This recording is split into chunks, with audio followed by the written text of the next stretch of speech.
अच्छा दोस्तों, मैं दीपांशु स्वागत करता हूं आपका सीजीपीएससी व्यापम में। झारखंड सरकार के 77% आरक्षण बिल को राज्यपाल ने वापस कर दिया। जी हां, जैसा कि आप सभी जानते हैं कि छत्तीसगढ़ की तरह ही राज्यपाल के जो मुख्यमंत्री है उन्होंने भी विधानसभा में 77% आरक्षण का बिल पास किया था और सभी वर्गों को कहीं ना कहीं उसमें आरक्षण बढ़ाया गया था, चाहे वो एसटी हो, एससी हो या ओबीसी हो। और कुल मिला के ये जो आरक्षण बिल हो गया था 77% का। अब ये 77% विधेयक पास करके राज्यपाल के पास भेजा गया था। चूंकि उस समय राज्यपाल हमारे छत्तीसगढ़ के जो सांसद थे, पूर्व सांसद रमेश बैस जी, वो थे वहाँ पे झारखंड में राज्यपाल। फिलहाल अभी वो महाराष्ट्र के राज्यपाल है। उस समय वो झारखंड के राज्यपाल थे और उस समय उनके पास ये बिल गया हुआ था। तो उन्होंने क्या किया था, भारत के जो अटॉर्नी जनरल है उनसे जो है वो मांगा, क्या है इस पर सुझाव दीजिए, इस प्रकार से। उसके बाद उन्होंने जो सुझाव दिया तो उसमें सुझाव जो लिख के दिया उसमें ये बताया गया कि भाई ये जो आरक्षण का संशोधन विधेयक बिल है वो पूर्णतः संविधान का उल्लंघन कर रहा है, कानून के खिलाफ है, कोर्ट के खिलाफ है। और उन्होंने बताया कि इंदिरा साहनी बनाम जातिगढ़ जो है उसके आधार पर 50% से ज़्यादा नहीं हो सकता। इस प्रकार से उन्होंने सुझाव दिया और उस सुझाव के तहत राज्यपाल ने जो है बिल को वापस किया और बताया भैया कि हमने अटॉर्नी जनरल से ये सब पूछा था और उन्होंने ये सुझाव दिया। तो आप सरकार को एक बार बोला कि भैया आप फिर से एक बार आप सोचिए और जो है विधि सम्मत कार्यवाही करें। इस प्रकार से उन्होंने बिल को वापस किया। अब बात यह है कि बिल को वापस करने के बाद अब सरकार क्या करती है तो देखने वाली बात है। लेकिन इससे कहीं ना कहीं लोगों को यह है कि क्या छत्तीसगढ़ में ऐसा हो सकता है क्या। तो देखिएगा, छत्तीसगढ़ में ये जो मामला था, जो पुरानी राज्यपाल है, जैसा कि आप सभी जानते हैं, अनुसुईया उइके के समय की जो है ये मामला था। और वर्तमान में जो राज्यपाल है वो यही कहते हैं कि भाई अभी का ये मामला नहीं है, ये पुराना मामला है, तो इनके कार्यकाल का नहीं है। और अगर इनके कार्यकाल का रहता तो अलग बात है।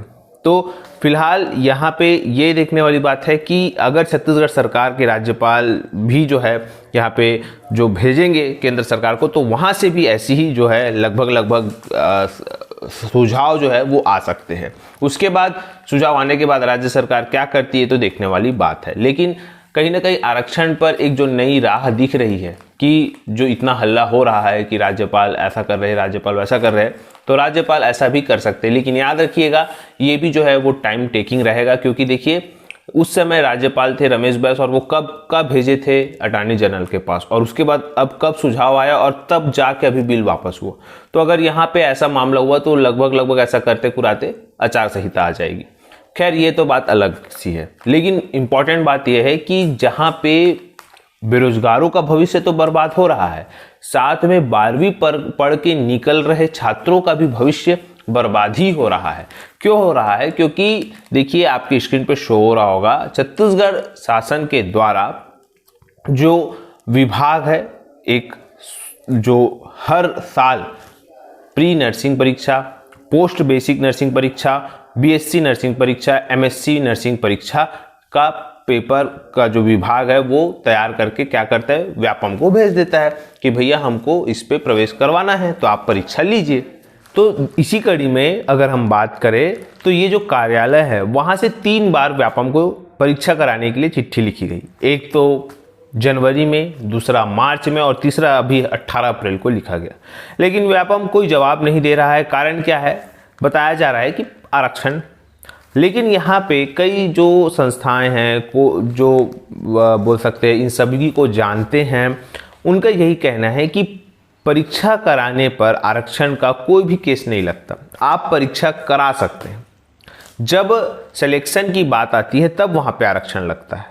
तो कहीं ना कहीं व्यापम को या सरकार को कहीं ना कहीं ये होना चाहिए कि युवाओं का भविष्य को बर्बाद होने से बचाएं, छात्र छात्राओं का भविष्य जो बर्बाद हो रहा है उसको बचाने के लिए सबसे पहले चाहे वो भर्ती परीक्षा हो या प्रवेश परीक्षा हो, दोनों का जो है कैलेंडर जारी कर देना चाहिए। देखिए परीक्षा लेना आसान है, परीक्षा लिया जा सकता है, और जो आरक्षण की ज़रूरत है वो रिजल्ट के समय पड़ेगी। तो फिलहाल वर्तमान में जो है छात्र छात्राओं का भविष्य बर्बाद होने से आप बचा सकते हैं। सरकार से अनुरोध यही है कि जहाँ पे एक तरफ आपके स्क्रीन पर शो हो रहा होगा, स्कूल शिक्षा विभाग में 50,000 से ज़्यादा शिक्षकों की कमी है। तो जहाँ पे छत्तीसगढ़ सरकार नए Swami Atmanand English medium school खोल रही है, तो दूसरी तरफ जो हिंदी मीडियम स्कूल है उसको भी संवारने का काम करना होगा, क्योंकि अत्यधिक लोग जो है हिंदी मीडियम स्कूल में पढ़ते हैं और इनका भविष्य, जो बोल सकते हैं एक मध्यम वर्गीय परिवार है, वो अपना भविष्य देखता है उस सरकारी स्कूल में जहाँ पे शिक्षकों की कमी है।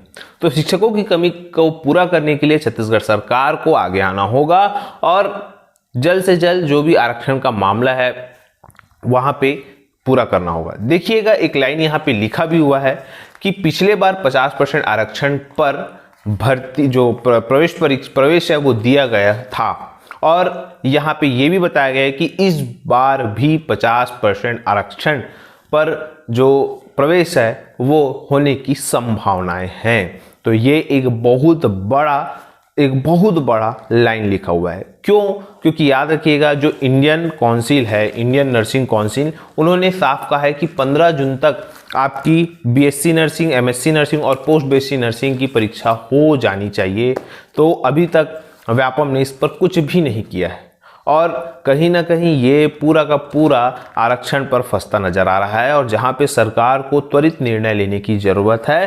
क्योंकि देखिएगा यहाँ पे एक तरफ जहाँ पे हाई कोर्ट लगातार छत्तीसगढ़ सरकार को कह रहा है कि 50% आरक्षण छत्तीसगढ़ में लागू है और आप इस पर आगे बढ़िए, तो दूसरी तरफ छत्तीसगढ़ सरकार इस पर मौन है, क्योंकि कहीं ना कहीं आगामी चुनाव है। फिलहाल वीडियो यहीं तक। पूरी खबर आपको बताना था कि किस प्रकार से देखिए सारी चीज़ें हो रही है। एक तरफ जहाँ पे स्कूलों में इतने सारे पद खाली है, एक तरफ आरक्षण का बिल फंसा हुआ है, दूसरी तरफ छात्र छात्राओं का जो भविष्य है वो अधर में लटका हुआ है। इस प्रकार से टोटली हम बात करें तो छत्तीसगढ़ के छात्र छात्राओं सहित युवा, बेरोजगार सभी का जो भविष्य है वो दांव में लग चुका है। वीडियो यहीं तक।